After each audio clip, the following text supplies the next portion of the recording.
So guys, চলে এলাম আরেকটা ব্লগ ভিডিও নিয়ে আপনাদের মাঝে। দেখতে পাচ্ছেন আমরা চলে এসেছি যশোর জেলায় বেনাপোল বর্ডারে। এখানে এসে তো আমার খুব ভালোই লাগতেছিল। দেখতে পাচ্ছেন আপনাদের গ্রাম থেকে অনেক মানুষই এখানে ঘুরতে এসেছে। দেখুন গাইস, আমার তো ওখানে এসে সেই লাগতেছিল। দেখতে পাচ্ছেন ওখানে সামনে রেল স্টেশন থেকে মানুষ ট্রেনে ওঠে, ইন্ডিয়ায় যায়। দেখতেই পাচ্ছেন।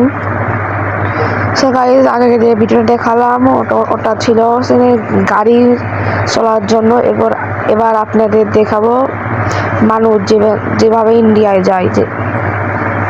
সো গাইস, আমার পাশে থাকুন, চলুন দেখে আসা যাক।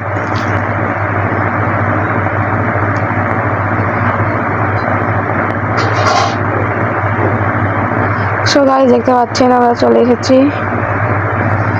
এই বর্ডার দিয়ে মানুষ ইন্ডিয়ায় যাওয়া আসা করে। কারা কারা এখানে গেছেন কমেন্টে জানাবেন, এবং আমার ভিডিওটা কেমন লাগলো। আশা করি ভালো লেগেছে। ভালো লাগলে লাইক কমেন্ট শেয়ার করে পাশে থাকবেন।